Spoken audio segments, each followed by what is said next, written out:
नमस्कार साथियों, स्वागत है आपका दृष्टि आईएएस के इन फोकस प्रोग्राम में। मेरा नाम है मनीष। कॉमन्स एक ऐसा शब्द है जो उन संसाधनों के बारे में बताता है, उन संसाधनों को संदर्भित करता है जिन पर किसी व्यक्ति, समूह या सरकार का मालिकाना हक नहीं होता, बल्कि समुदाय के हक में ही आते हैं। समुदाय ही इनका मिलकर के प्रयोग करता है। इन कॉमन्स के बेहतर प्रशासन के लिए वन अधिकार अधिनियम 2006 को एक मॉडल के रूप में देखा जा रहा है।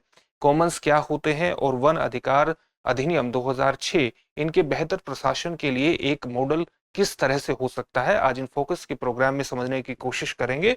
सबसे पहले देखते हैं कि इस पूरे टॉपिक के अंतर्गत हमारी चर्चा के सामान्य पक्ष क्या रहने वाले हैं।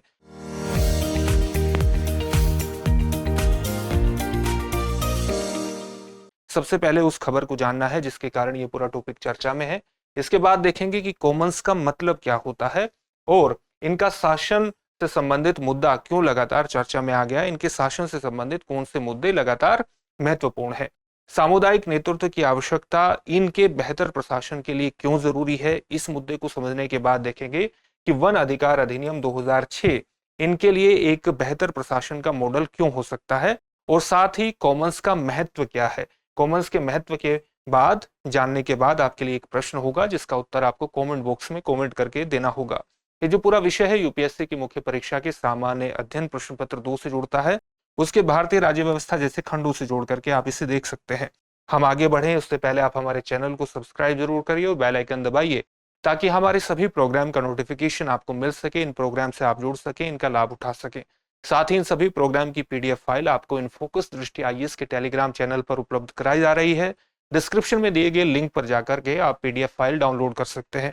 तो सबसे पहले खबर को विस्तार से जानते हैं और खबर यही है कि हाल ही में दिल्ली में एक संगोष्ठी आयोजित की गई, जो संगोष्ठी कॉमर्स के बेहतर प्रशासन को सुनिश्चित करने के लिए थी। संगोष्ठी यही थी कि वन, सामुदायिक भूमि और जल निकायों जैसे जो सामान्य संसाधन है उनका संरक्षण, उनका पुनर्स्थापन यानी रेस्टोरेशन और प्रशासन बेहतर तरीके से किस प्रकार से किया जाए, इसी की रणनीति विकसित करने के लिए संगोष्ठी आयोजित की गई थी। ये 3 दिवसीय कार्यक्रम था जिसमें 500 से अधिक प्रतिभागियों ने भाग लिया और इस संगोष्ठी में जमीनी स्तर पर जुड़ने वाले कई एनजीओस ने भाग लिया इस पूरी संगोष्ठी में। इस संगोष्ठी का उद्देश्य, जैसा कि आपको बताया, कि जो साझा संसाधन है हमारे, वो साझा संसाधन में क्या क्या चीजें शामिल होती हैं हम अभी उसके बारे में जानेंगे। तो हमारे जितने भी साझा संसाधन है उनके प्रबंधन के लिए एक ऐसी व्यवस्था विकसित की जाए जिसमें सभी लोगों की, सभी समुदायों की, सभी वर्गों की भागीदारी सुनिश्चित हो, यानी एक ऐसा ढांचा हो जो समावेशी प्रकार का हो और जिसमें समुदाय का ही नेतृत्व हो। इसी के बारे में जागरूकता बढ़ाने के लिए संगोष्ठी आयोजित की गई थी।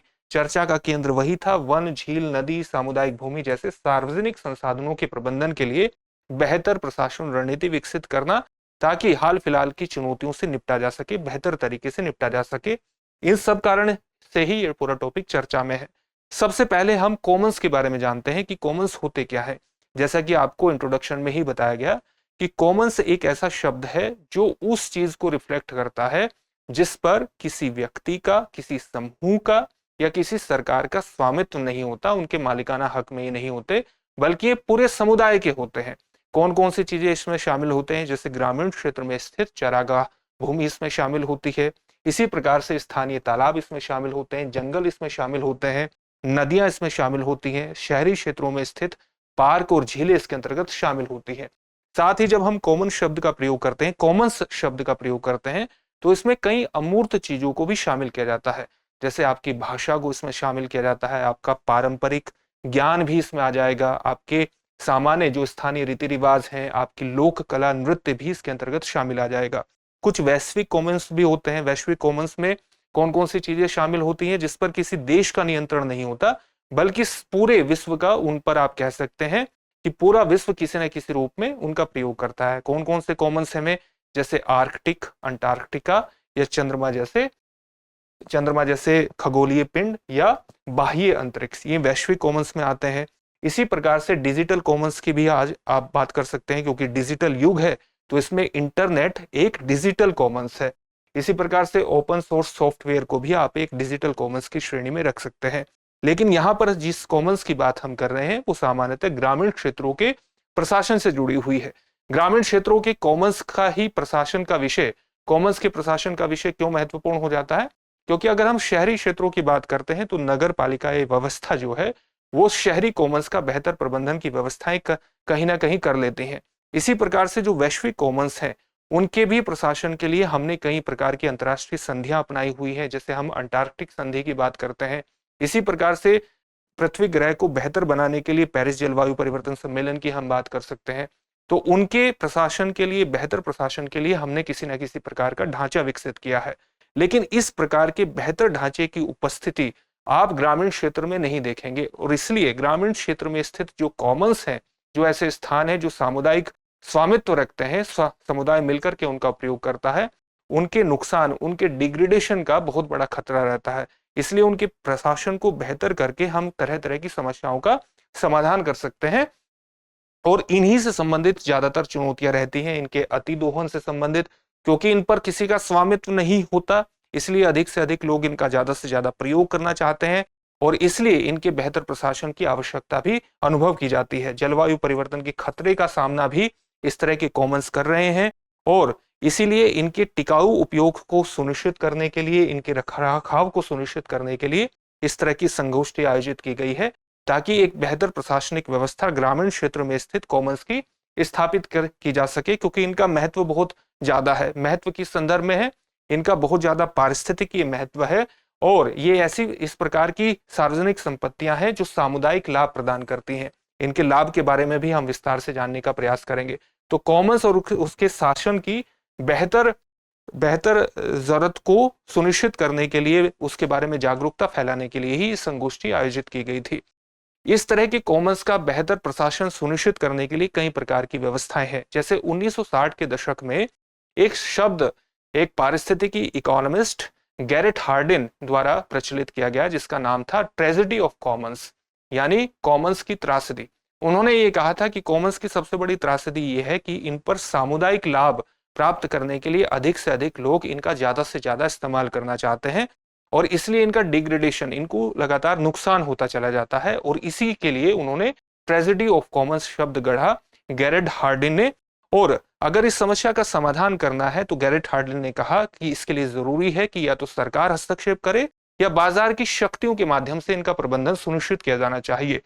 लेकिन इस दृष्टिकोण में एक परिवर्तन भी आया, और इस दृष्टिकोण में परिवर्तन लाने के लिए एक इकोनॉमिस्ट जिम्मेदार है, उनका नाम है एलिनोर ऑस्ट्रोम। इन्होंने एक शोध किया, और उस शोध के माध्यम से ये सिद्ध करने की कोशिश की कि इस तरह के कॉमन्स के प्रबंधन के लिए, बेहतर प्रशासन के लिए सरकार और बाजार की ही अंतिम आवश्यकता नहीं होनी चाहिए, बल्कि समुदाय के नेतृत्व के माध्यम से, एक ऐसी व्यवस्था के माध्यम से जिसमें स्थानीय लोगों की संपूर्ण भागीदारी सुनिश्चित हो और उन्हीं का अधिकार हो, उसके माध्यम से भी एक बेहतर व्यवस्था प्रबंधन की सुनिश्चित की जा सकती है। और इसके लिए उन्होंने कई प्रकार के शोध किए, और उन शोधों पर एक किताब भी लिखी जिसका नाम है governing the Commons, the evolution of institutions for collective action.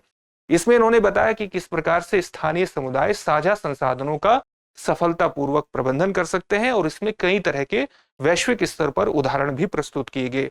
और इसी के लिए ऑस्ट्रोम को वर्ष 2009 में अर्थशास्त्र का नोबेल भी पुरस्कार भी प्राप्त हुआ, और अर्थशास्त्र का वर्ष 2009 में पुरस्कार प्राप्त करने वाली वो पहली महिला अर्थशास्त्री भी बनी, जिनका नाम था एलिनोर ऑस्ट्रोम। तो ऑस्ट्रोम के विचारों का ही वर्तमान में पूरे विश्व में एक आधार आप देख सकते हैं, उसका प्रसार आप देख सकते हैं कि उन्हीं के विचारों का एक लगातार मान्यता मिल रही है कि इस प्रकार के जो कॉमन्स हैं उनका बेहतर प्रबंधन करने के लिए समुदाय आधारित व्यवस्था को ही अपनाना चाहिए। अगर हम समुदाय आधारित व्यवस्था को अपनाने की बात करते हैं तो भारत में भी इसके संदर्भ में एक कानून है जो वर्ष 2006 में भारतीय संसद द्वारा पारित किया गया था, जिसका नाम है वन अधिकार अधिनियम 2006। तो वन अधिकार अधिनियम 2006 किस प्रकार की व्यवस्था करता है? वो कहता है कि वो अपनी आजीविका के लिए वन क्षेत्रों में रहने और उनके उपयोग करने की अनुमति वनवासियों को प्रदान करता है, कि वनवासियों को अपने वन संसाधनों का अधिकार, वनवासी अपने वन संसाधनों का न केवल प्रयोग कर सकते हैं बल्कि वो वनों में रह भी सकते हैं और अपनी आजीविका के लिए उनका प्रयोग भी कर सकते हैं। इसकी व्यवस्था करता है वन अधिकार अधिनियम 2006, और वो व्यक्तिगत और सामुदायिक स्वामित्व का अधिकार प्रदान करता है वनवासियों को। वन अधिकार अधिनियम 2006।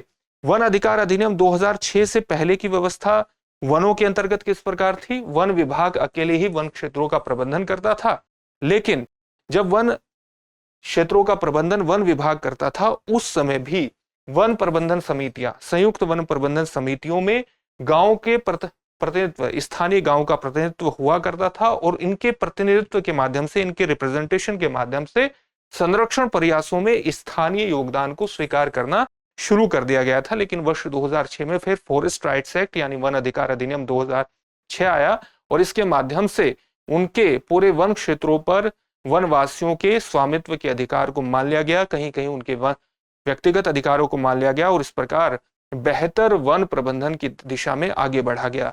अब एक्सपर्ट्स का मानना है कि इसी प्रकार की व्यवस्था ग्रामीण क्षेत्रों में जो सामुदायिक भूमि है, जो सामुदायिक क्षेत्र है, उनके प्रबंधन के लिए अगर अपनाई जाए तो इसमें समुदाय के नेतृत्व वाली व्यवस्था के माध्यम से बेहतर प्रबंधन सुनिश्चित किया जा सकता है।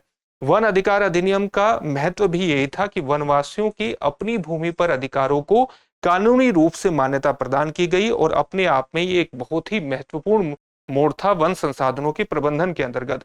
कॉमन्स के शासन के लिए भी इसी प्रकार के सामान्य ढांचे को अपनाए जाने की आवश्यकता है, यानी वन अधिकार 2006 में जिस प्रकार की व्यवस्था अपनाई गई उसी तरह से ग्रामीण क्षेत्रों में जो कॉमन्स स्थित है उनके प्रशासन के लिए भी इस व्यवस्था को एक मॉडल के रूप में अपनाया जा सकता है। कॉमन्स का विस्तार और महत्व पर अगर हम बात करें तो भारत में बहुत ज्यादा विस्तार है। भारत का जो भू क्षेत्र है, भारत का लगभग 1/4 भूभाग जो लगभग 205 मिलियन एकड़ के बराबर है, उसे कॉमन्स के रूप में वर्गीकृत किया गया है, क्लासिफाई किया गया है, जिसमें सामुदायिक वन, चारागाह भूमि और जल निकाय शामिल हैं। इसी के बारे में माना जाता है कि लगभग भारत के 35 करोड़ ग्रामीण लोगों की आजीविका के लिए कॉमन्स महत्वपूर्ण है और लगभग इनके माध्यम से 6.6 लाख करोड़ का एक आर्थिक मूल्य उत्पन्न भी होता है। ये कॉमन्स का बेहद ज्यादा एक बहुत बड़ा महत्व है कि किस बड़े स्तर पर ये लोगों की आजीविका को सुनिश्चित करने में महत्व रखता है और इसीलिए इनके बेहतर प्रशासन की व्यवस्था अपनाई जानी चाहिए और इनका बेहतर प्रशासन करने के लिए जरूरी है और संगोष्ठी का भी ये निष्कर्ष है कि वन अधिकार अधिनियम 2006 उसमें एक मॉडल के रूप में काम कर सकता है। इसी तरह की बातें एक्सपर्ट्स द्वारा प्रस्तुत की गई हैं। अगर स्थानीय अधिकारों को मान्यता प्रदान करती जाएगी तो मनरेगा जैसी योजनाएं, ग्रीन क्रेडिट जैसी योजनाएं और इसी प्रकार से वन रोपण जैसी योजनाओं का जो प्रभाव है वो और अधिक विस्तृत हो जाएगा और ग्रामीण आजीविका के अलग अलग क्षेत्र विस्तारित हो सकते हैं और ग्रामीण आजीविका के बेहतर संसाधनों का भी निर्माण हो सकता है। इसी से संबंधित ये पूरा टॉपिक था। अब हम इससे संबंधित एक प्रश्न देखते हैं। प्रश्न क्या है? निम्नलिखित में से क्या कॉमन्स के अंतर्गत शामिल है या है? आपके ऑप्शंस क्या हैं? चरागाह भूमि, स्थानीय तालाब, स्थानीय रीति रिवाज या उपर्युक्त सभी।